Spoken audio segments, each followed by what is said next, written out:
Beijing, China. तो वहाँ पूरे वर्ल्ड के महिला का एक अधिवेशन था, जैसा अपना अधिवेशन है।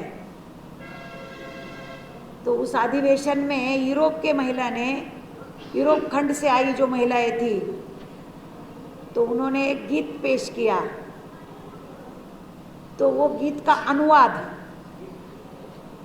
एशियाई महिला ने किया। एशिया खंड की जो महिलाएं हैं, Pakistan, Bharat, Burma, Ceylon, Indonesia, ये जो देश है हमारे, तो उन्होंने उसका अनुवाद किया, हिंदी में अनुवाद किया।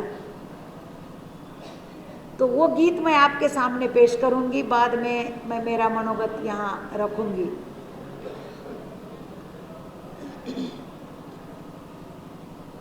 दरिया की कसम, मौजों की कसम, दरिया की कसम, मौजों की कसम, ये ताना बाना बदलेगा, ये ताना बाना बदलेगा। तू खुद को बदल, तू खुद को बदल, तब ही तो जमाना बदलेगा। तू खुद को बदल, तू खुद को बदल, तब ही तो जमाना बदलेगा। तू चुप रह कर जो सहती रही सदियों से, तू चुप रह कर जो सहती रही, तो क्या ये जमाना बदला है। तू बोलेगी, मुंह खोलेगी, मुंह हम खोलते हैं, मुंह खोलते हैं, लेकिन पानी के नल पे जोर जोर से हंडे जब भरते हैं तो झगड़े में हम मुंह खोलते हैं। तू बोलेगी, मुंह खोलेगी, तब ही तो जमाना बदलेगा, तब ही तो जमाना बदलेगा। दस्तूर पुराने सदियों के, दस्तूर पुराने सदियों के, ये आए कहाँ से क्यों आए, ये आए कहाँ से क्यों आए। कुछ तो समझो, कुछ तो सोचो, कुछ तो समझो, कुछ तो सोचो, ये क्यों तुमने है अपनाए, ये क्यों तुमने है अपनाए। ये पर्दा तुम्हारा कैसा है, ये पर्दा तुम्हारा कैसा है, ये तो मजहब का हिस्सा है, ये तो मजहब का हिस्सा है। केवल मुस्लिम महिला ही पर्दा नहीं करती है, तो हम महिलाओं में भी पर्दा सिस्टम है। उत्तर प्रदेश में तो ज़्यादा है, इसीलिए वो महिलाएं कहती है, ये पर्दा तुम्हारा कैसा है, ये तो मजहब का हिस्सा है। कैसा पर्दा, कैसा मजहब, कैसा पर्दा, कैसा मजहब, ये तो व्यवस्था का हिस्सा है, ये तो व्यवस्था का हिस्सा है। अब अगले चरण में देखो क्या बोल रही है वो एशिया खंड की महिलाएं। आवाज उठा, कदमों को मिला, हमको जब भागना पड़ता है ना, स्पीड लेना पड़ती है, तो कदम मिलाना पड़ते हैं। आवाज उठा, कदमों को मिला, रफ्तार जरा कुछ और बढ़ा। फुले अंबेडकर जी ने जो रफ्तार हमारी बढ़ाई है, वो महिलाएं कह रही है कि और थोड़ी रफ्तार बढ़ाओ, जरा ज्यादा बढ़ाओ। रफ्तार जरा कुछ और बढ़ा, पूरब से कहो, पश्चिम से कहो, पूरब से कहो, पश्चिम से कहो, मगरिब से कहो, मशरिफ से कहो, मगरिब से कहो, मशरिफ से कहो, तब सारा जमाना बदलेगा, तब सारा जमाना बदलेगा। तब सारा जमाना बदलेगा, तब सारा जमाना बदलेगा। अब हम सब के लिए, इधर भी आप बोलेंगे इधर हुआ, इधर क्यों नहीं, तो अब इधर दोनों के तरफ भी वो बात करो पैदा, वो बात करो पैदा तुम अपनी जुबानों में, तुम अपनी जुबानों में। दुनिया भी कहे कुछ है, दुनिया भी कहे कुछ है इन भीम दीवानों में, दुनिया भी कहे कुछ है इन भीम दीवानों में। गर भीम ना होते तो हम कहाँ होते, गर भीम ना होते तो हम कहाँ होते। जुल्मों में पले हैं हम, जुल्मों में पले हैं हम, उभर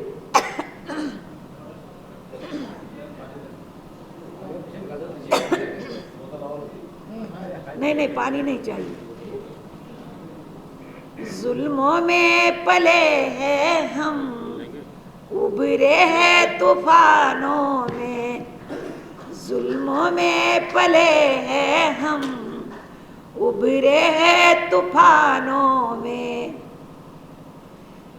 बहकाएगा क्या कोई शैतान दलितों को, बहकाएगा क्या कोई शैतान दलितों को। हम आग लगा देंगे, हम आग लगा देंगे बर्फीली चट्टानों में, हम आग लगा देंगे बर्फीली चट्टानों में। नजरों से गिराओ ना दुनिया के बड़े लोगों, नजरों से गिराओ ना दुनिया के बड़े लोगों। हीरे भी निकलते हैं, हीरे भी निकलते हैं भीम जी की खदानों से, हीरे भी निकलते हैं भीम जी की खदानों से। वो बात करो पैदा तुम अपनी जुबानों में, दुनिया भी कहे कुछ है इन भीम दीवानों में, इन भीम दीवानों में, इन भीम दीवानों में।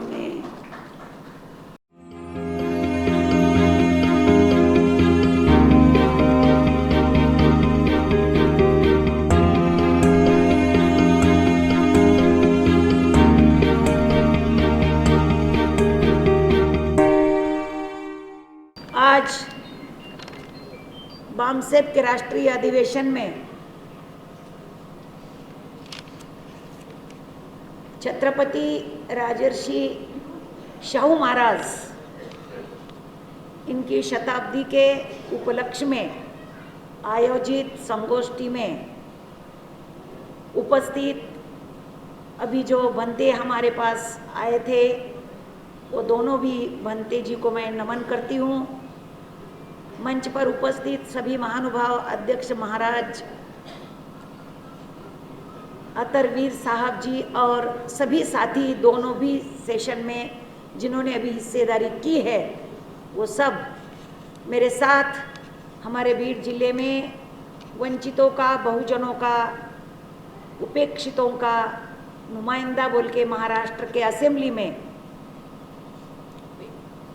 एमएलए के तहत 1995 में जिन्होंने प्रतिनिधित्व किया, वो मेरे बड़े भाई साथी जनार्दन तुपे उनके साथ मेरे साथ आए हुए गणेश मुंडे, हमारी सब बहनें और हमारे सब भाइयों, दोनों विषय को एक साथ रखने के कारण थोड़ा सा आपको तकलीफ हो सकती है, लेकिन बात करना पड़ेगी, बहुत अहम बात है। यहाँ बात हुई लॉर्ड मैकॉले की, तो मैकॉले ने जब ये सिस्टम रखा हमारे सामने, हंटर कमीशन के सामने 1882 में, तो महात्मा ज्योतिबा फुले ने भी हंटर के सामने अपना निवेदन किया था और उन्होंने मांग की थी कि एजुकेशन फॉर ऑल, शिक्षा का सार्वत्रिकरण होना चाहिए, शिक्षा किसी एक की मक्तेदारी नहीं रहनी चाहिए। मैकाले के थ्योरी को, जो फिल्टर डाउन थ्योरी थी, झिरपने वाला सिद्धांत उसे मराठी में हमारे पास कहते हैं, टिबक सिंचन जिसे हम कहते हैं, उस तरह के थ्योरी को फुले ने विरोध किया था और खुले आम विरोध किया था। और उन्होंने कहा था कि we are happy nation without education, go tell your grandmother we 90% are uneducated. हम 90% लोग भारत के जो है, हमें शिक्षा मिलती नहीं यहाँ पर। तो आपकी जो दादी है 7 समंदर के पास उधर, उनको जाकर कहो कि भारत नाम के देश पे आपका सत्ता है। The sun can never set, जहाँ पर सूरज कभी बंद नहीं होता, तो उस देश पे आप सत्ताधीश है। तो इस देश में भी ऐसी कौमें हैं, ऐसा समाज है जिनको हजारों सालों से 3000 साल ज्ञानबंदी यहाँ देश में की गई है। ये ज्ञानबंदी आपको उठाना पड़ेगी। ऐसी मांग फुले ने हंटर कमीशन के सामने की थी। साथियों, फुले ने कई मांगे की थी, उसका सबका यहाँ पर मैं रखूंगी नहीं, लेकिन सांस्कृतिक भारत के निर्माण में महिलाओं का योगदान, इस बात पर मुझे बोलने के लिए कहा है। लेकिन उसके पहले जो एजुकेशन सिस्टम हमारे पास है, उस एजुकेशन सिस्टम के तहत हम कितना पढ़ सकते हैं और हम कितना अवेयर हो सकते हैं, इसका भी हमें ध्यान रखना पड़ेगा। मुझे ऐसा लगता है कि एजुकेशन में रिफॉर्म्स इन एजुकेशन, शिक्षा में सुधार के लिए कई आयोग भारत के स्वतंत्रता होने के बाद बनाए गए। उसमें कोठारी आयोग बनाया, मुदलियार आयोग बनाया, लेकिन एक आयोग बनाया, कदाचित आपको मालूम है या नहीं है, मुझे पता नहीं है, लेकिन यहाँ बैठे हुए सभी को मैं इंटेलेक्चुअल समझती हूँ। अगर आपने पढ़ा होगा तो 1993 में, 1993 में देश में बिरला और अंबानी का आयोग बनाया गया, जो अंबानी ने आज देश में एक इकोनॉमी में हमारे दहशत बिठाई है। वो अंबानी ने हमारे देश के शिक्षा नीति का जो हम पर थोपने का काम किया था, उसमें जो किया गया, वो जो दस्तावेज है आप अभी भी पढ़ सकते हैं। उसमें उन्होंने लिखा था, education is non merit good. ये एक वस्तु है, इसको क्रय करना चाहिए, इसकी बिक्री करो, इसको बिकाना चाहिए, सेल, बिकाओ। और इन्होंने किया। इस कॉलेज का नाम क्या है? Chaudhary Ram Bihari Buddh inter college. अंबानी और बिरला का आयोग ऐसा कहता है कि इसे अब बुद्ध इंटर कॉलेज मत कहो, तो इसे बुद्ध इंटर कॉलेज के बजाय बुद्ध उद्योग समूह कहो, इंडस्ट्री कहो। पढ़ो आप वो आयोग, आपने तो पढ़ा नहीं होगा 100%, लेकिन पढ़ो। ये जो स्कूल है इस स्कूल को उन्होंने कहा कि इसे स्कूल मत कहना, इसके बाद 93 के बाद, तो इसे क्या कहना चाहिए? इसे कंपनी लिमिटेड कहो। चौधरी राम बिहारी बुद्ध कंपनी लिमिटेड कहो, कंपनी लिमिटेड। टीचर जो है हमारे गुरुजी, हम उसको महाराष्ट्र में गुरुजी सर कहते हैं इंग्लिश में, तो इन्होंने कहा कि इसे टीचर मत कहो, मैडम मत कहो, सर मत कहो, तो इसको क्या कहो? अंबानी का आयोग ऐसा कहता है कि इसे सेलर कहो। सामने से कोई टीचर आ रहा है तो हम बोलेंगे कि हमारे सर आ रहे हैं, हमारे मैडम आ रहे हैं, मिस आ रहे हैं। बोलते ऐसा मत कहो उसको, उसको बोलो वो है ना, वो सेलर आ रहा है हमारा। और जो स्टूडेंट है, स्टूडेंट, तो स्टूडेंट को स्टूडेंट मत कहो, विद्यार्थी उसे मत कहो, तो क्या कहो? उसे कस्टमर कहो। तो टीचर सामने बैठे हैं, एक स्टूडेंट आ रहा है और वो बोलेंगे कि मेरा कस्टमर आ रहा है, बाजू हटो जरा, मेरा कस्टमर। जो ग्रेजुएट होगा, जो स्नातक होगा, जो पदवीधर बनेगा, डिग्री लेगा, उसको पदवीधर या स्नातक मत कहो, उसको प्रोडक्ट कहो, प्रोडक्ट। अब हमारे अथर्ववीर साहब जा रहे हैं, उनकी मिसेस उनके साथ चल रही है और एक स्टूडेंट उनका स्नातक सामने से आ रहा है। अपने पत्नी से वो स्टूडेंट का परिचय कराना चाहते हैं, तो अथर्ववीर साहब बोलेंगे ये मेरा प्रोडक्ट है। तो क्या बीतेगी उनके मिसेस के जी पे, और क्या उन पर भी बीतेगी, उसको प्रोडक्ट कहो। तो हम प्रोडक्ट बने हैं, हम कस्टमर बने हैं, हम ग्राहक बने हैं। You must pay for your education, you must pay for your education.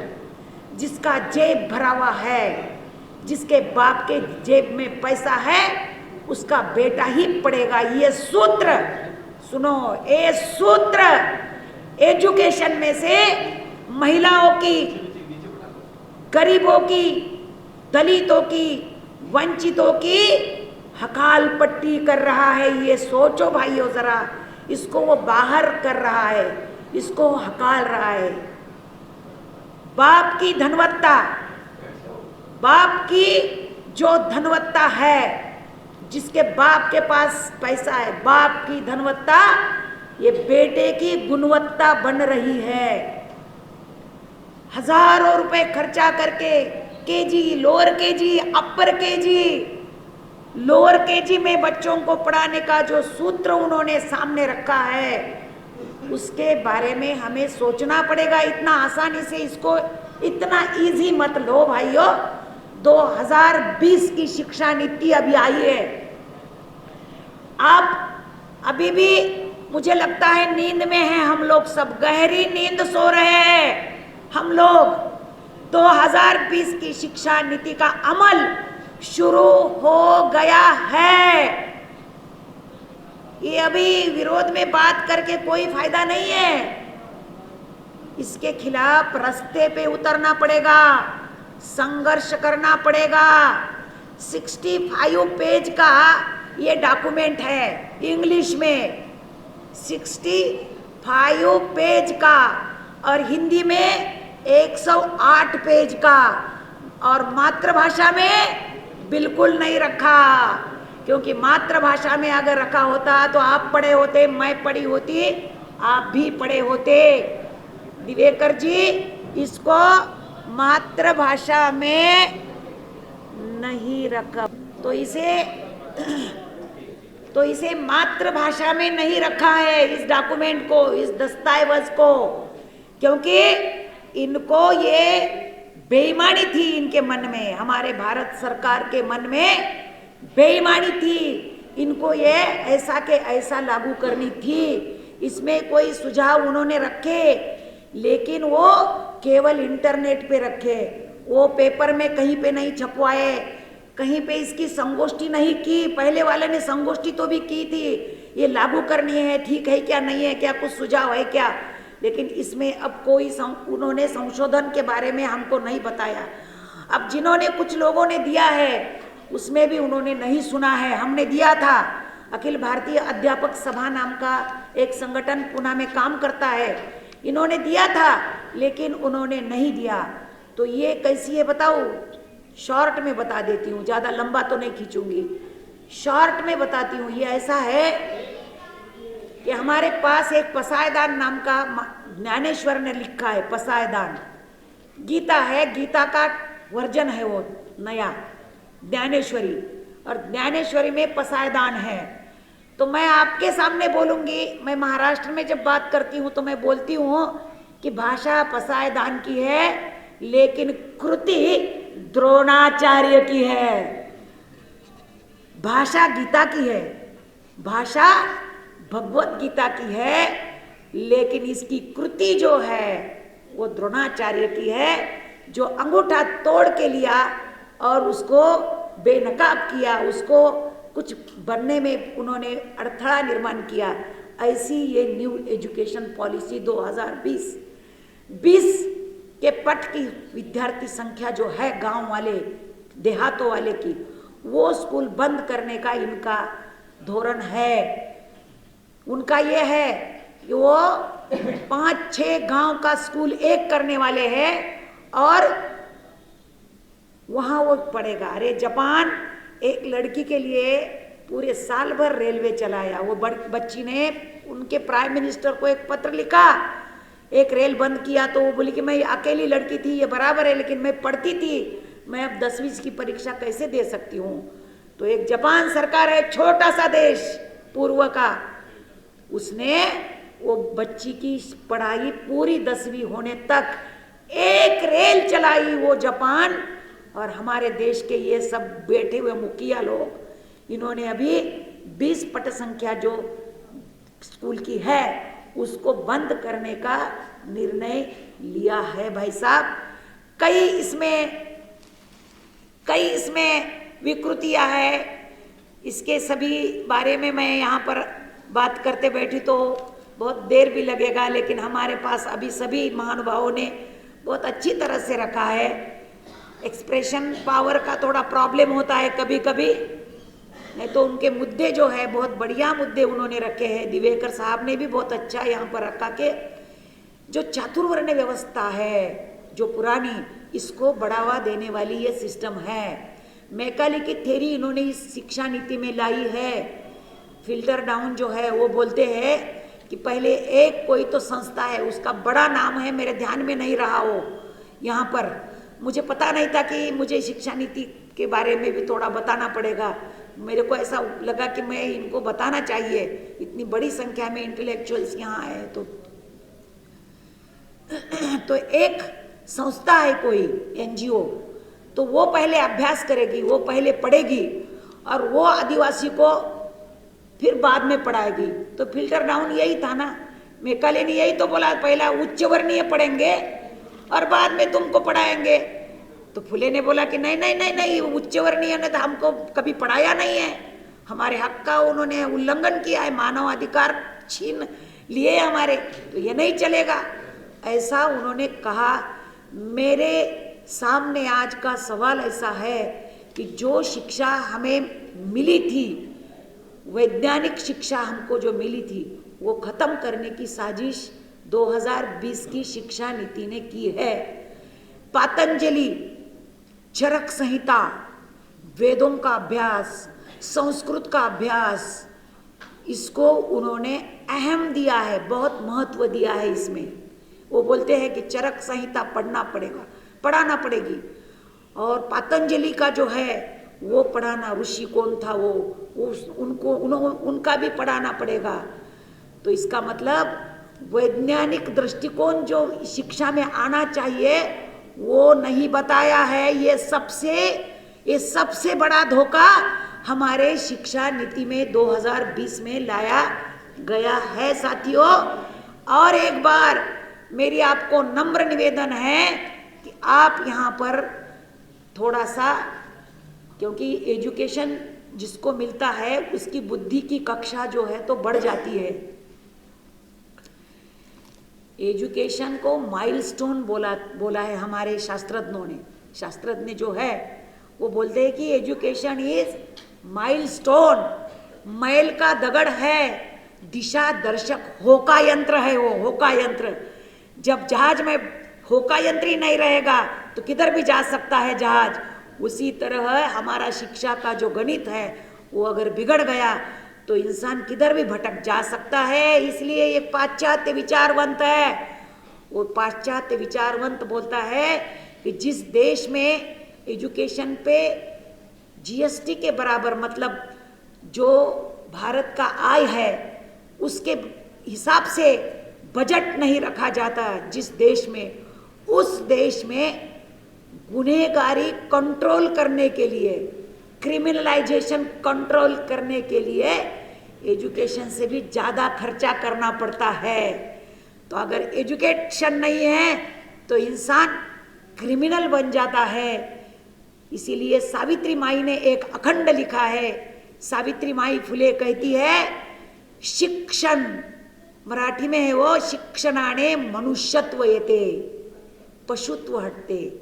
इसका हिंदी में करूंगी अनुवाद कि शिक्षा से मनुष्यत्व आता है, इंसानियत आती है और पशुत्व जाता है, पशुत्व जाता है। ये सावित्री माई का अखंड है, सावित्री माई ने ये अखंड लिखा है।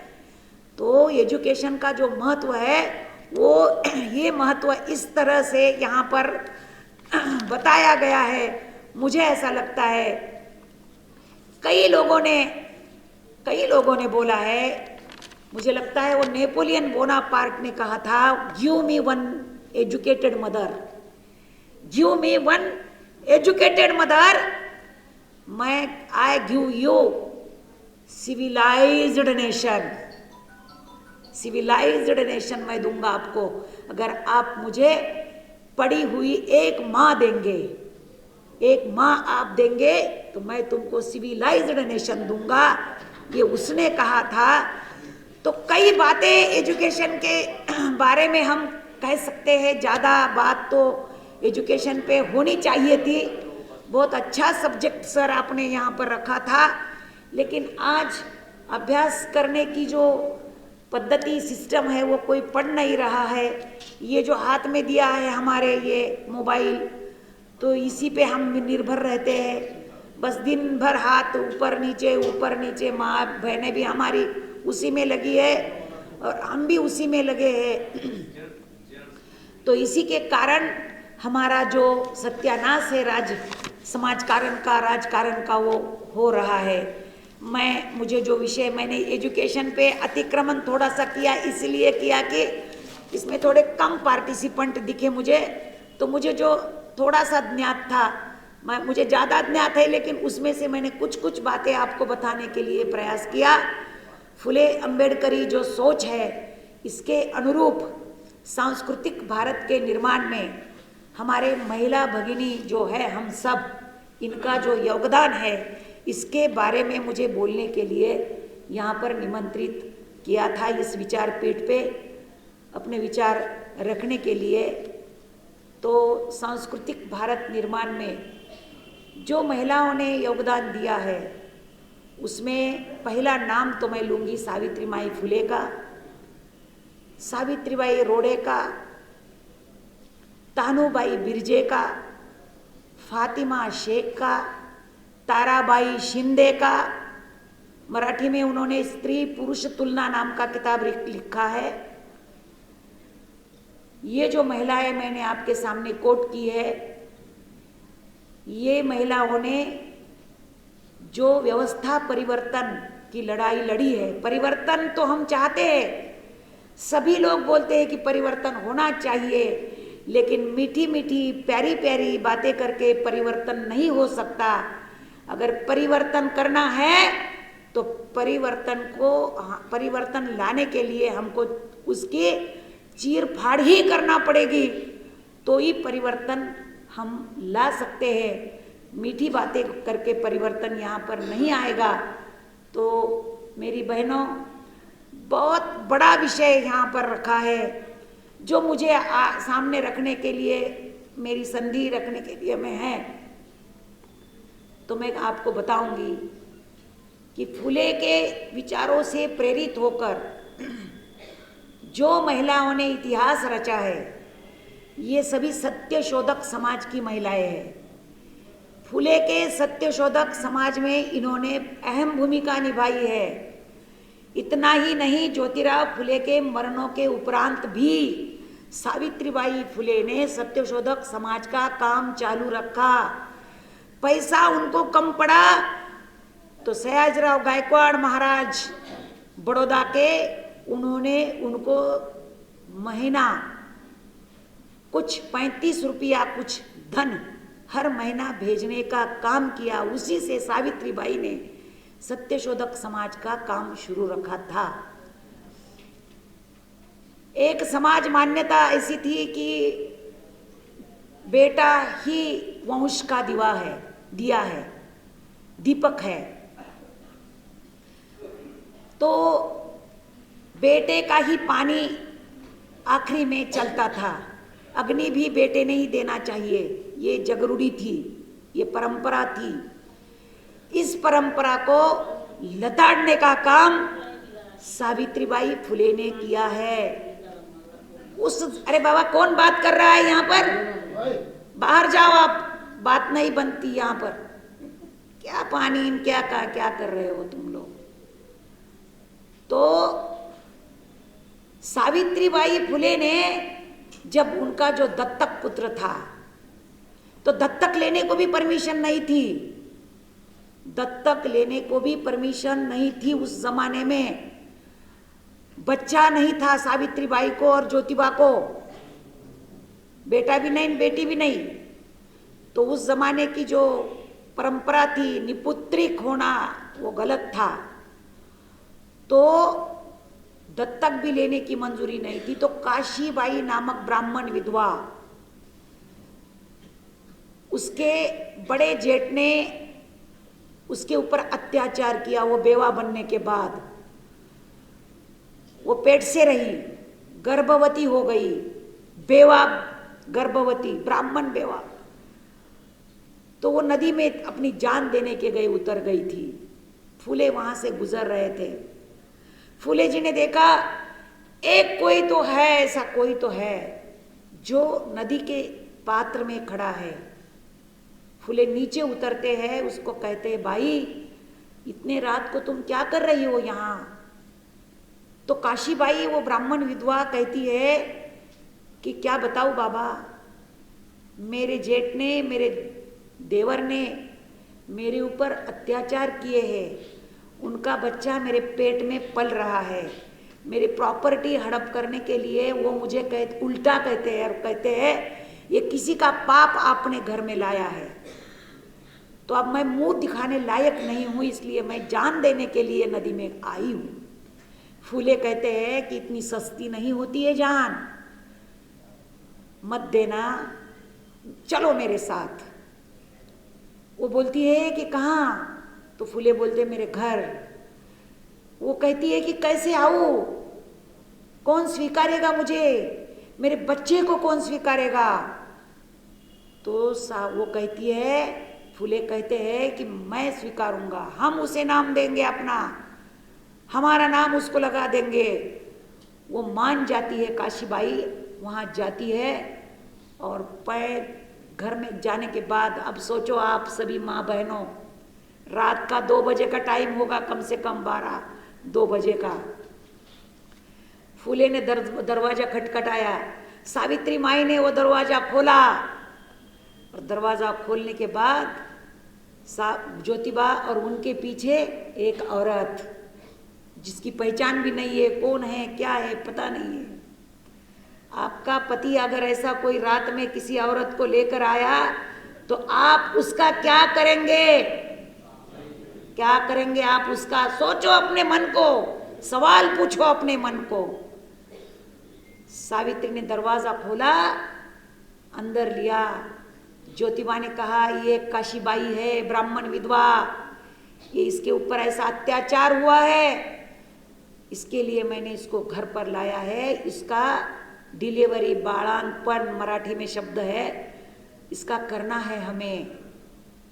सावित्रीबाई ने हंसकर कहा, यह बिल्कुल करूंगी मैं। मेरे बाप, मेरे भाई, मेरे बहनों, 35 विधवाओं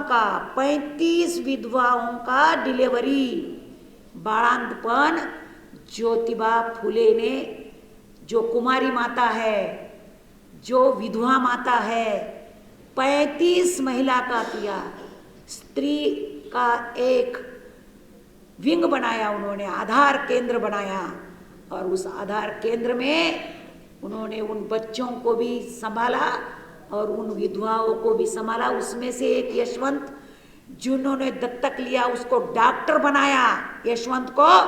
और वो ही यशवंत जब पानी पिलाने लगा उनको, तो ब्राह्मणों ने बोला कि नहीं, इसका पानी चलता। उनकी जो बिरादरी थी उन्होंने बोला कि नहीं नहीं नहीं नहीं, ये नहीं हो सकता, ये तो दत्तक हमको मंजूर नहीं है। लॉर्ड डलहौसी ने उस वक्त वो कायदा बाद में बनाया। साथियों, सावित्रीबाई आगे बढ़ गई और सावित्री ने पानी पकड़ा और वहां जाकर ज्योतिबा के प्रेत को अग्नि दिया। ये भी बहुत बड़ी क्रांति उस वक्त की। आज तो कर रही है महिलाएं, फिर भी महाराष्ट्र में कर रही है। उत्तर प्रदेश में मुझे नहीं लगता कोई महिला इस तरह का कोई कर सकती है। ये तो ऑर्थोडॉक्स बना है उत्तर प्रदेश। कभी अच्छा होगा आपके पुराने जमाने में, लेकिन आज तो सनातनी प्रवृत्ति से यहाँ पर खचाखच भरने के बाद मुझे नहीं लगता कोई विधवा अपने पति को या अपने किसी रिश्तेदार को पानी पिला सकती है। तो ये उपलब्धि बहुत बड़ी उपलब्धि है। इसी में तैयार हो गई हमारी सावित्रीबाई, और इसी सावित्रीबाई ने इतिहास रचा और सांस्कृतिक भारत में अपना बहुत बड़ा योगदान इसी तरह से इन्होंने दिया। कई किस्से मैं आपको यहाँ बता सकती हूँ। उन्हीं के पाठशाला में तैयार हो गई मुक्ता साळवे, पढ़ो उसका निबंध। मुक्ता साळवे ने ब्रिटिश गवर्नमेंट को सवाल पूछा है और ब्राह्मणों को सवाल पूछा है कि हमारा धर्म कौन सा, हमारा धर्म कौन सा है बताओ, हमें तो मंदिर में प्रवेश नहीं दिया जाता। मुक्ता साळवे ने, वो मुक्ता साळवे सावित्री के स्कूल में पढ़ी हुई छोटी बच्ची, बड़ी होकर 14 साल के उम्र में उसने अपने व्यवस्था को प्रश्न पूछा है कि मेरा धर्म कौन सा हो, बताओ मुझे, मैं कौन से धर्म का आचरण करूं, ये उन्होंने पूछा है। तानुबाई बिर्जे, इन्होंने भी सवाल, और स्त्री पुरुष तुलना में ताराबाई शिंदे ने ये व्यवस्था को सुरंग लगाया। पति के साथ झगड़ा होने के बाद वो जब मैके चली गई तो उन्होंने जो संघर्ष किया इस व्यवस्था के विरोध में, वो काबिले तारीफ संघर्ष है। सबका मैं यहाँ ब्यौरा नहीं देते बैठूंगी, लेकिन उन्हीं के पाठशाला से तैयार हो गए हम। तो ये देश में अरुणा असफ अली पैदा हुई, कैप्टन लक्ष्मी पैदा हुई, डॉक्टर उषा मेहता पैदा हुई। देश में तारा रेड्डी, मृणाल गोरे, कृपलानी की मिसेस, कई महिलाओं ने इस देश में बाद में इतिहास रचा है। गीता मुखर्जी के लोकसभा के भाषण सुनो, लेफ्ट फ्रंट की वो नेता थी, खासदार थी 25 साल। हजारों महिला ने ये जो हमारी जो रूढ़ी परंपरा है इसको लताड़ने का काम किया है और सांस्कृतिक भारत के निर्माण में, नए सांस्कृतिक भारत के निर्माण में योगदान दिया। अंबेडकर साहब के, डॉक्टर बाबा साहेब भीमराव अंबेडकर जी के जो संविधान हमको मिला, वो असल में मैं उस पर भी आने वाली हूँ, क्योंकि वो नहीं समझोगे तो आगे कुछ नहीं समझ सकता। सर, बात ऐसी है कि हमारा जो संविधान है बाबा साहब ने हमें दिया, तो वो संविधान के तहत आज देश चल रहा है क्या? खुलेआम जंतर मंतर पे संविधान जलाया गया। अनंत कुमार हेगड़े ने बोला संविधान बदलने के लिए तो हमें मैंडेट दिया है लोगों ने। सुदर्शन ने बोला कॉन्स्टिट्यूशन शुड बी स्क्रैप्ड, इसे भंगार में डालना चाहिए। संविधान को, हमारे संविधान को जिसने हमें इंसान बनाया, जिसने हमें मानवता सिखाई, जिसने हमें इक्वालिटी दी, जिसने हमें रोटी बंदी, नोटी बंदी, लोटी बंदी, बेटी बंदी, अस्पृश्यता निवारण जिसने हमको दिया, वो संविधान को सुदर्शन बोले कॉन्स्टिट्यूशन शुड बी स्क्रैप्ड, इसको बदलना चाहिए। और ये जो नया सेंट्रल विस्टा बन रहा है, अभी जो बन रहा है 800 कुछ लोगों के लिए नया सभागृह, पुराना जो है उसको बाजू रखकर, तो इनका जो स्लोगन है बहुत खतरनाक है, बहुत डेंजरस है। और ये डेंजरस है सर, उन्होंने ऐसा स्लोगन दिया है, नई संसद नया संविधान। इनको संसद नहीं चाहिए, इनको धर्म संसद चाहिए। अभी जो भरी थी ना वो हरिद्वार में, वो धर्म संसद इनको चाहिए। इसका भी अपने को विचार करना पड़ेगा।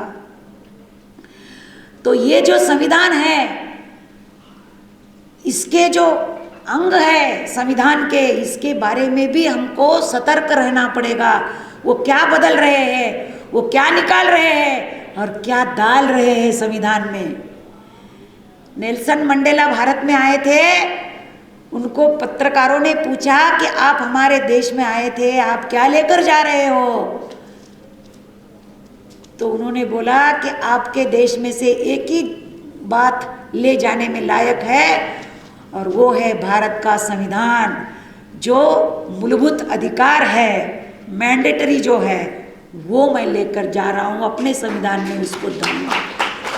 ये वो बोल रहा है, और हम क्या कर रहे हैं, वो हमारे खत्म करते जा रहे हैं, एक एक एक एक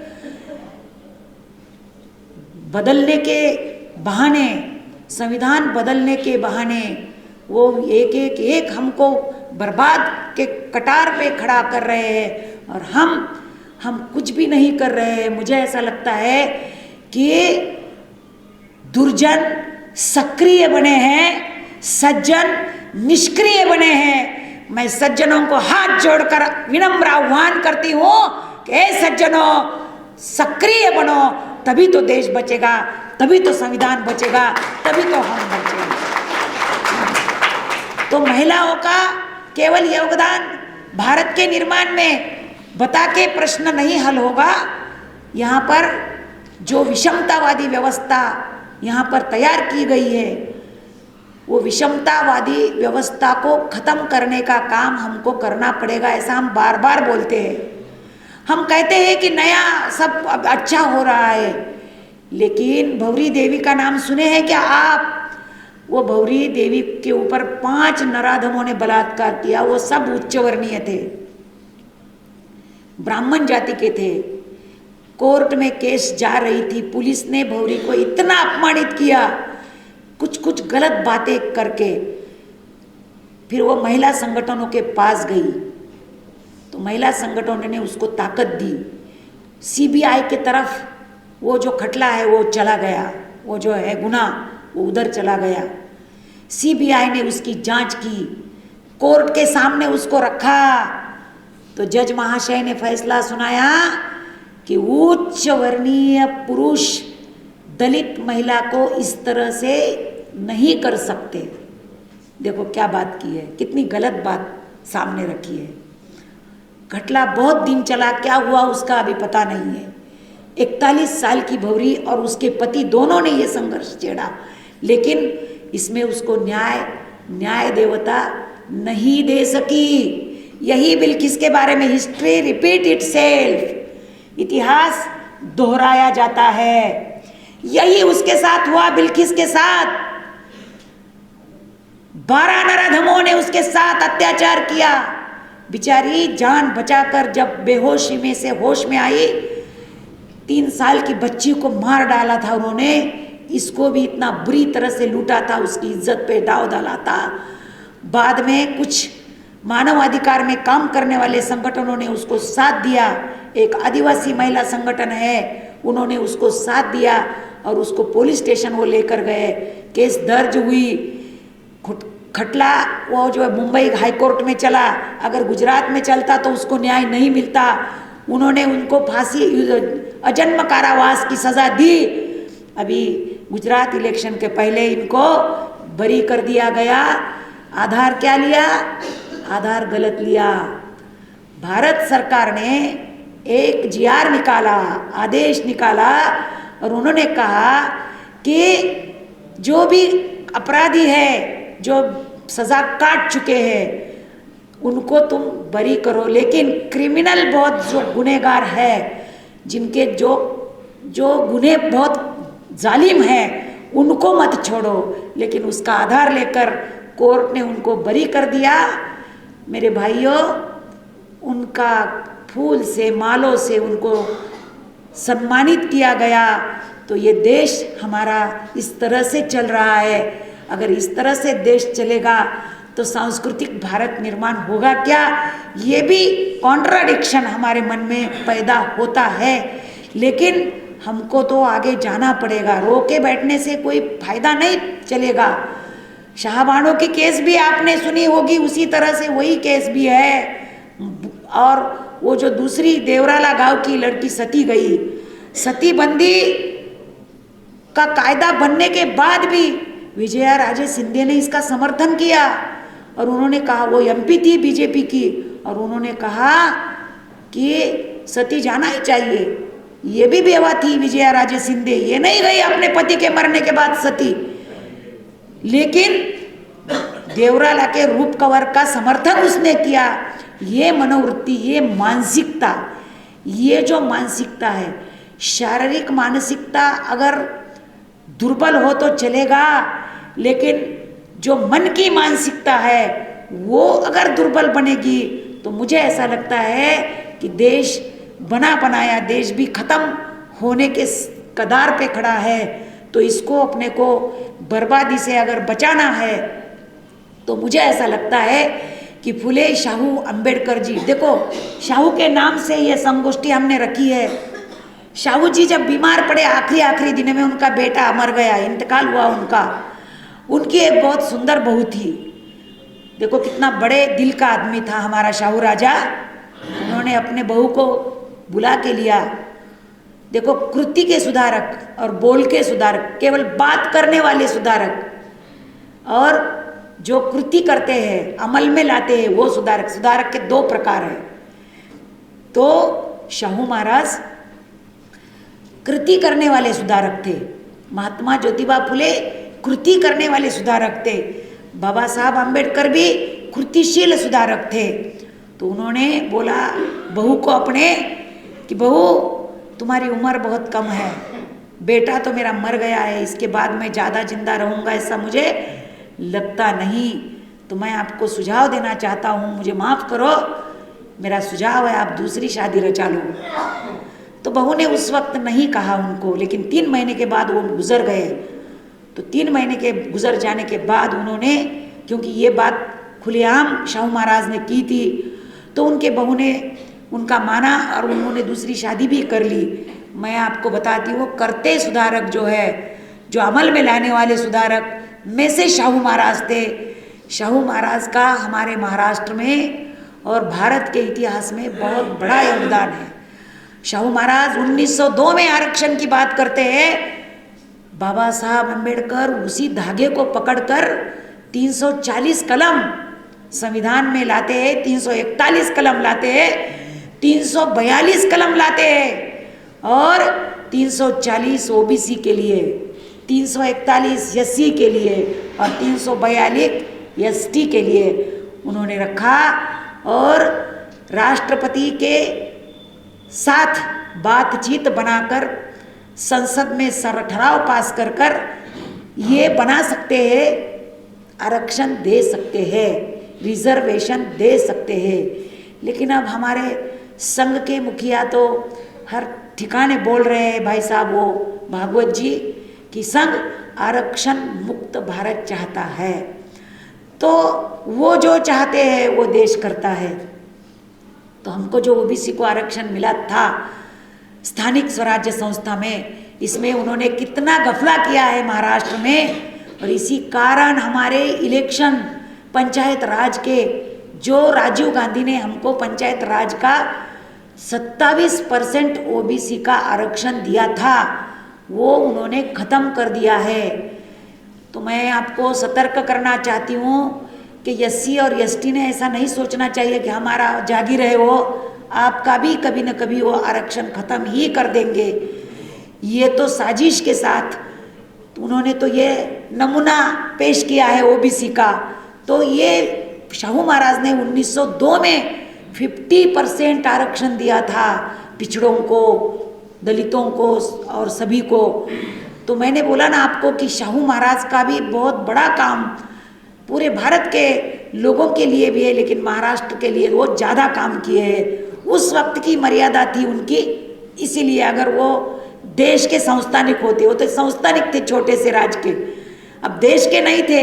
तो देश के नहीं होने के कारण देश में तो 600 650 संस्थान थे, जैसा बड़ौदा का था, जैसा जूनागढ़ का था, जैसे आपके राज्य में भी होंगे बहुत सारे संस्थानिक। तो ये संस्थानिकों ने सब संस्थानिक देखो, लेकिन 2 संस्थानिक देश में सबसे इंसानियत वाले थे। एक का नाम था शाहू जी और दूसरे का नाम था सयाजी, बड़ौदा नरेश, जिन्होंने बाबा साहब अम्बेडकर को फेलोशिप देकर वहाँ पढ़ने के लिए फॉरेन को भेजा। इतना बड़ा काम भारत के इतिहास में मुझे लगता है या विश्व के इतिहास में किसी ने नहीं किया होगा। इतनी दूरदृष्टि जिसको हम बोलते हैं लंबी नज़र, ये बड़ौदा के नरेश सयाजीराव गायकवाड़ साहब ने किया। सावित्री को मदद किया उन्होंने, एक खत लिखा सावित्री माई ने बड़ौदा नरेश को कि ज्योतिबा के मृत्यु के बाद सत्यशोधक का काम बंद पड़ना मेरे लिए अच्छा नहीं है, समाज के लिए भी अच्छा नहीं है, मुझे थोड़ी मदद चाहिए। तो मदद कर दिया उन्होंने। तो ये 2 राजे ही थे, गाजले मराठी में कहते हैं। तो वो राजा था शाहू महाराज और दूसरा, अरे कितना बड़ा आदमी था। जब बाबा साहब उधर से परीक्षा पास होकर आए बैरिस्टर की, तो कोल्हापुर में उनका अपने बग्गी में बिठाकर उनका बहुत बड़ा सम्मान शाहू महाराज ने किया। और राजवाड़ा के सामने आने के बाद अपनी पत्नी, जिस पत्नी का नाखून भी किसी को नहीं दिखता था, उस पत्नी के हाथ से बाबा साहब को औक्षण किया। ये इतना बड़ा काम हमारे शाहू महाराज ने उस जमाने में कांबड़े नाम के एक इंसान को बिंदु चौक में होटल निकाल कर दिया। वो कांबड़े बोला, साहब होटल तो बनाया, शुरू तो हुआ, कौन पिएगा चाय मेरे होटल में? मुझे तो पानी के घड़े को हाथ नहीं लगा दिया, मारा मुझे, इसलिए उसका बदला लेने के लिए आपने मुझे वहाँ चौक में होटल बना के दिया, कौन पिएगा? वो बोले, तेरे को क्या करने का? और रोज़ शाहू राजा कांबड़े के होटल में जाकर खुलेआम अपने बम्मन मित्रों को साथ में लेकर, कुलकर्णी, जोशी, कुलकर्णी, सबको साथ ले, पटवर्धन, सबको साथ लेकर जाते थे और बैठते थे और बोलते थे, कांबड़े अरे 4 कप चाय लाओ रे। तो ये सब उनके साथ के जो थे उच्च वर्णीय जो भी कोई हो गए तो परेशान होते थे कि ये क्या नौबत आ गई मेरे ऊपर। लेकिन मजबूरी का नाम महात्मा गांधी, वो तो पीते थे चाय और उठ के जाते थे, मन में गालियाँ भी देते होंगे, लेकिन प्रत्यक्ष कृति करना जिसको बोलते हैं ना, ये कृति करने वाले सुधारकों में है। तो हमारे को ये लोगों का भी आइडिया, हमारा जो जननायक है, ये सब हमारे जो संघर्ष के जननायक है, इनका इतिहास लोगों में लाना पड़ेगा, लोगों में पढ़ाना पड़ेगा। अब चरक संहिता, पातंजलि के सामने हम कितना टिकेंगे ये हम बता नहीं सकते, लेकिन हमको ये करना पड़ेगा। अगर हमने ये नहीं किया तो इतिहास मुझे माफ़ कभी नहीं करेगा। इसीलिए गुलामी के विरोध में भी महात्मा ज्योतिबा फुले ने जो संघर्ष किया, बाबा साहब ने जो संघर्ष किया, ये गुलामी को भी ख़त्म करने के लिए उन्होंने जो प्रयास किए, तो वही धागा पकड़कर हमारी आगे की जो महिलाएं हैं, ये कई महिलाओं ने बेवा विवाह के बारे में काम किया है, कई महिलाओं ने अस्पृश्यता निवारण में भी काम किया है। मैंने सभी का यहाँ नाम थोड़ा सा बताने की कोशिश की, हजारों लाखों महिला का नाम हम बता सकते हैं। ये सभी महिलाओं का बहुत बड़ा योगदान है भारत के सांस्कृतिक निर्माण में, ऐसा यहाँ मुझे लगता है। मुझे ऐसा लगता है कि सभी जो इतिहास हमारा है, तो हमारे इतिहास का जो है पुनर्लेखन करने की भी ज़रूरत है। जो इतिहास हमारे सामने हमारे हिस्टोरियन ने लिखा है वो भाटों का इतिहास है। वो दरबार में जो हुजरेगिरी करने वाले थे उन्होंने लिखा हुआ इतिहास है, तो उनको जैसा दिखा वो उन्होंने लिखा। हमको उसमें संशोधन करना पड़ेगा। अगर हमने इतिहास का पुनर्लेखन नहीं किया तो मुझे ऐसा लगता है कि हमारा कुछ ठीक नहीं होगा। मैं महिला भगिनी आप सब है, सबको मैं बोलना चाहती हूँ कि महिला का सक्षमीकरण का मतलब क्या है। आजकल एक फेज आई थी 1975 में, यूनो ने महिला के प्रति एक अच्छा काम होना चाहिए दशक वर्ष यूनो ने किया था, जाहिर किया था विमेंस के लिए, प्रगति के लिए। गोल बोलते हैं उसको। तो हमारे वहाँ इंदिरा गांधी प्राइम मिनिस्टर थे और मुझे लगता है मार्गारेट अल्वा मनुष्यबल विकास मंत्री थे। तो देश की जो महिला संगठनाएं हैं, श्रमिक महिला संगठना, भारतीय महिला फेडरेशन जिसकी संस्थापक अरुणा असफ अली है, और महिला अत्याचार विरोधी कृति समिति, जनवादी महिला सभा, ऐसी जब कुछ महिलाएं, भाई 5, 25, 50, 100 संगठन होंगे पूरे देश के, इनकी एक बैठक बुलाई और उन्होंने वीमेंस पर्सपेक्टिव प्लान नाम का एक दस्तावेज उन्होंने बनाया, मार्गारेट अल्वा ने। और उसी में उन्होंने बोला, इंदिरा गांधी ने उनको, कि 1 साल हमारे देश में बहुत कम पड़ता है महिला के उन्नति के प्रोग्राम के लिए, तो दशक डिक्लेयर करो। तो 1975 से 1985 ये दशक डिक्लेयर करे, और उस दशक का ही कारण जागतिक स्तर पर और देश के स्तर पर भी महिलाओं के बहुत सारे डेमोन्स्ट्रेशन हुए, बहुत सारे महिलाओं के आंदोलन हुए, बहुत सारे महिलाओं की परिषदा भी हुई। उसमें से मैंने वो बीजिंग की जो बात आपको की थी सर, मैं आपको बताऊंगी उस परिषद का जो घोष वाक्य था लगाया हुआ पहला वहाँ पर, स्त्रियों के नजरों से विश्व को देखो, महिला के नजरों से विश्व को देखो, ये उस परिषद का घोष वाक्य था। मैं उसी को आगे बढ़ाते हुए हमारे सभी महिला बहनों को और हमारे भाइयों को कहूंगी कि ज्योतिबा फुले के नजरों से स्त्री के तरफ देखो, महिला के तरफ देखो।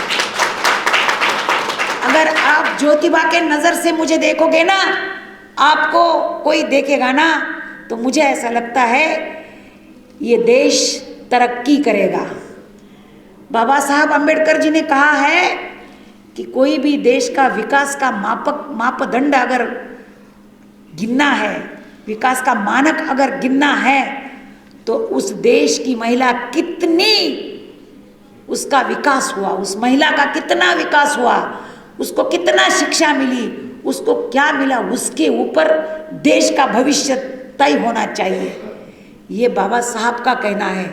जब तक महिला सक्षम नहीं होगी, सक्षमीकरण का मतलब निर्णय प्रक्रिया में तुम्हारा सहभाग। हमको स्थानिक स्वराज्य संस्था में रिजर्वेशन तो मिला, पहले 33% मिला, 50% तक चला गया, रिजर्वेशन तो मिला, लेकिन क्या हालात है हमारी। बाई चुन के आती है, स्त्री चुन के आती है, और मिरौनुक जो है उसके पति की निकलती है, हमारी कहाँ निकलती है? नहीं निकलती है हमारी। उसके क्या बोलेंगे, मिरौनुक को क्या बोलेंगे, इनको समझा नहीं। मतलब हस्बैंड की चलती है पुरुष प्रधान नहीं, जल्लोष जल्लोष जल्लोष तो कौन करता है? पति करता है उसका, या बेटा करता है, बूढ़ी हुई तो बेटा करता है। तो महिला चुन के आती है, महिला चुन के आती है, जल्लोष उसके घर वाले करते हैं। ऐसा आरक्षण हमने नहीं मांगा था। हमने आरक्षण क्या मांगा था? निर्णय प्रक्रिया में मेरा सहभाग। और क्या मांगा था? और मैंने क्या मांगा था? उत्पादन के जो संसाधन हैं उस पर मेरी मालकी, 7/12 पे मेरा नाम, घर पे मेरा नाम, कि कोई पति मुझे घर के बाहर नहीं निकाल पाए कि चल निकल घर के बाहर, तो घर भी मेरा है। जितना तुम्हारा हक है उस घर पे शादी होने के बाद उतना ही हक मेरा है। तो उत्पादन, खेती भी मेरी है, उत्पादन संसाधन पे मेरी मालकी। ये सक्षमीकरण हो सकता है। सक्षमीकरण का मतलब केवल चुन के आना इतना सीमित नहीं है। एजेंडा जो होता है, एजेंडा मालूम है? एजेंडा ग्राम पंचायत के जो विषय पत्रिका बोलते हैं उसको, विषय पत्रिका जो है वो मैंने निकालनी चाहिए, आपने निकालनी चाहिए। विषय पत्रिका ये निकालेंगे और आप इम्प्लीमेंट करेगी तो उसका रिजल्ट क्या आएगा? कुछ भी नहीं आएगा सर। वही आएगा जो आना चाहिए उनके लिए। तो निर्णय प्रक्रिया में सहभाग, उत्पादन पे मेरी मालकी और क्षमता सिद्ध करने की लिए मुझे जो संधि चाहिए, मुझ में क्षमता है। अब मुझे यहाँ नहीं खड़ा किया होता अतरवीर साहब ने, तो मुझ में क्या क्षमता है ये आपको क्या समझ में आती थी? आती थी क्या? कौन सुशीला मोराले, कहाँ की है, क्या उसका किरदार है, कुछ भी पता नहीं है आपको। तो ये जो है क्षमता, मेरे में क्षमता है, लेकिन वो सिद्ध करने की जो ये है संधि है, अपॉर्चुनिटी है, वो अपॉर्चुनिटी मुझे मिलनी चाहिए तो ही मैं सक्षम हो गई, ऐसा मैं मानूंगी। ये सक्षमीकरण का अर्थ मैं निकालती हूँ कुटुंब संस्था। अभी ये बारीकी से सुनो। कुटुंब संस्था जो सबसे बड़ा स्त्रियों के बीच में स्पीड ब्रेकर है, विवाह संस्था, कुटुंब संस्था, ये जो है संस्कृति हमारी, शिक्षण नहीं है, ये जो है ये जो सब है ना, ये हमें द्वितीय दर्जा देते हैं, सेकेंडरी दर्जा देते हैं। तो दर्जा की समानता संविधान के प्रियम्बल में है, दर्जा की समानता पढ़ते हैं लेकिन इम्प्लीमेंटेशन नहीं होता है। तो दर्जा की समानता हमें जब मिलेगी तब ही हम ऐसा सोचेंगे कि मैं सक्षम हो गई। शोषण की परंपरागत जो मानसिकता है, वो मानसिकता शोषण की भी बदलनी चाहिए। तू खुद को बदल, तू खुद को बदल, तब ही तो जमाना बदलेगा, तब ही तो जमाना बदलेगा। इसे मैं महिला का सक्षमीकरण कहती हूँ। और ये सक्षम महिला जब बनेगी तो मुझे ऐसा लगता है कि ये महिला भारत के सांस्कृतिक निर्माण में अपना बड़ा योगदान दे सकती है। ऐसा मेरा यहाँ पर विवेचन मैंने आपके सामने रखा है।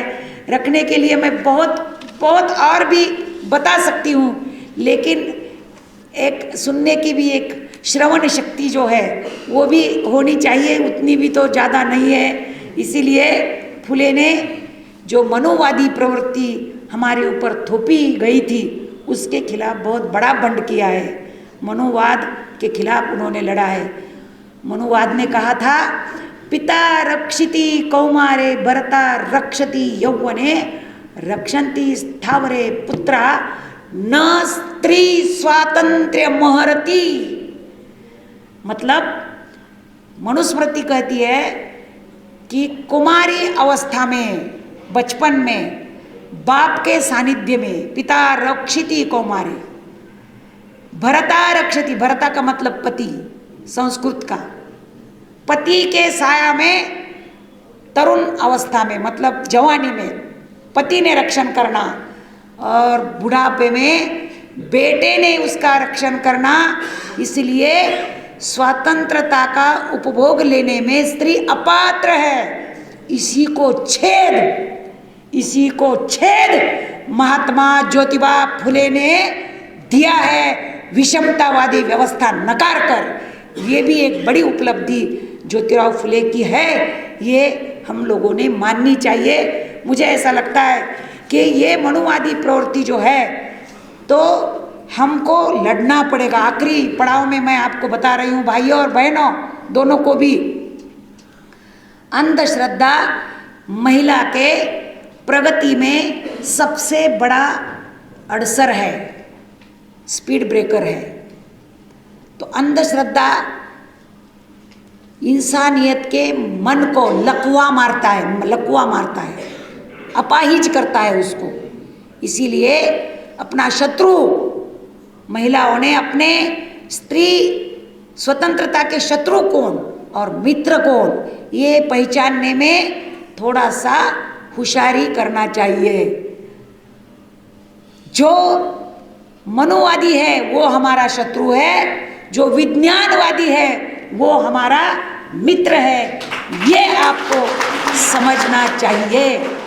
जब तक तुम ये नहीं समझोगी बहनों, कोई फायदा नहीं, डिग्री लेकर भी कोई फायदा नहीं। एमए होंगी, बीए होंगी, पढ़ेगी, बस वही बच्चे पैदा करो, चार दीवारी के अंदर बैठो, पकाओ, खाना खिलाओ, बस सो जाओ। इतना आसान महिला को अगर कोई समझेगा तो मुझे लगता है वो गलत फहमी है। हिरन के गति से भागने वाली पीटी उषा, हवाई जहाज चलाने वाली यस अनुराधा, अचूक नेमबाज अंजलि वेद पाठक और वेट लिफ्टर मल्लेश्वरी ने स्त्री पुरुष लिंग भेद को आह्वान दिया है। जेंडर इक्वेलिटी जो है संविधान ने हमको दी है, तो उस ये जो भेद हमारे पास आज भी किया जाता है, जेंडर इक्वेलिटी देने के बाद भी संविधान में, ये जो हमको इक्वेलिटी नकारने का काम कोई करता होगा तो मल्लेश्वरी ने वेट लिफ्टर जो थी पुरुष से भी ज़्यादा वजन उठाकर अपनी ताकत का इजहार किया है, अपनी ताकत उन्होंने बताई है। हिरन गति से भागने वाली पीटी उषा और हवाई जहाज चलाने वाली यस अनुराधा हमारे देश की ये जो महिला है, कल्पना चावला है, सुनीति विलियम है बाद में अवकाश यात्री जो है, तो ये सभी महिलाओं ने फुले शाहू अंबेडकरी विचार को, पेरियार को अपना कर ही ये महिलाएं आगे बढ़ी है। इनके विचार का ही ये फल है, ऐसा मानने वाली मैं कार्यकर्ता हूँ। और मैं आपको यहाँ पर बताऊंगी कि इस देश में 1848 में क्रांति की फुले ने और महिलाओं को एजुकेट करने के लिए उन्होंने आगे कदम बढ़ाया। इतना बड़ा एहसान मुझे लगता है हमारे ऊपर किसी ने नहीं किया है जो ज्योतिबा फुले ने किया है। और इस फुले की इसमें जाते जाते एक ही बात कहूँगी कि महिलाओं ने आगे बढ़ने का साहस भी करना चाहिए। कब तक छुपी रहोगी, कब तक हम महिलाएं निर्भर रहेंगी दूसरे के ऊपर। अगर हम फुले को पढ़ेंगे, मैं आपको नम्र निवेदन करूंगी, फुले का किसान का कोड़ा आपने पढ़ना चाहिए, फुले का गुलामगिरी नाम का किताब आपने पढ़ना चाहिए, फुले का तृतीय रत्न जो नाटक है वो आपने पढ़ना चाहिए। बहुत बड़ा है उनका, इतना बड़ा है धनंजय कीर का। मुझे लगता है हिंदी में भी वर्जन वो आया होगा, अगर नहीं आया हो तो यहाँ कोई लेखक है, साहित्यिक है, तो उन्होंने आगे बढ़ के वो तैयार करना चाहिए, क्योंकि वो मराठी में तो है लेकिन हिंदी में है क्या नहीं, मैं नहीं बोल, किसान का कोड़ा है हिंदी में, लेकिन हाँ, तो ये मैं आपको बताऊंगी कि यहाँ रखना चाहिए हिंदी में। ये जो फुले के, जब तक फुले पढ़ के नहीं बताएंगे, अंबेडकर जी का तो मिलता है इधर उधर लेकिन फुले का थोड़ा कम होता है, तो ये जब तक हम नहीं रखेंगे हमारे पास तो मुझे लगता है कि हम फिर आगे कैसा बढ़ेंगे। बस इतना ज़्यादा नहीं कहते हुए आखिरी पड़ाव में मैं इतना ही कहूँगी, महिलाओं, मंजिलें उन्हीं को मिलती है जिनके सपनों में जान होती है। मंजिलें उन्हीं को मिलती है जिनके सपनों में जान होती है। पर होने से कुछ नहीं होता, हौसलों में उड़ान होती है। अपना हौसला हम लोग बुलंद करना चाहिए। बौद्ध काल से भी देखा होगा आपने, कई महिलाओं ने इतिहास रचा है, बौद्धों के ज़माने में भी तो उन्होंने अगर इतिहास रचा है, हम अगर इतिहास पढ़ते हैं, हमारे चक्रधर स्वामी महानुभाव पंथ के, इधर नहीं होगा लेकिन है कुछ कुछ उत्तर प्रदेश में कुछ गांव में है, हमारे वो महिला को जो परमिशन नहीं था धर्म में प्रवेश का, चक्रधर स्वामी ने दिया उनके धर्म में, महानुभाव पंथ में। महात्मा बसवेश्वर कर्नाटका के, तो उन्होंने भी महिला के प्रति बहुत अच्छा दृष्टिकोण अपनाया। पेरियार तो है ही, फुले जी तो है ही, बाबा साहब तो हमारा बाप ही है। हिंदू कोड बिल वो अगर नहीं लाते, बहनों, मजदूर मंत्री का और कायदे मंत्री का राजीनामा, रेजिग्नेशन बाबा साहब अंबेडकर ने जो दिया था, उसमें से 3 जो कारण थे, उसमें से एक हिंदू कोड बिल था, एक ओबीसी का आरक्षण था, और एक तो मैं आपको बताऊंगी कि बाबा साहब ने हिंदू कोड बिल लाया, सनातनी लोगों ने, संविधान के लोगों ने उनको विरोध किया, लेकिन आज टप्पे टप्पे से वही हिंदू कोड बिल का इम्प्लीमेंटेशन हमारे सरकार ने किया है। जैसे कौटुंबिक हिंसाचार कायदा 2005 में जो आया, वो कौटुंबिक हिंसाचार कायदा हिंदू कोड बिल का ही एक हिस्सा था। यही हिंदू कोड बिल के कारण हमारी महिलाएं आज आगे बढ़ने में समर्थशाली बन गई है, ऐसा मुझे आपको बताना है। धन्यवाद। जय भीम, जय भारत।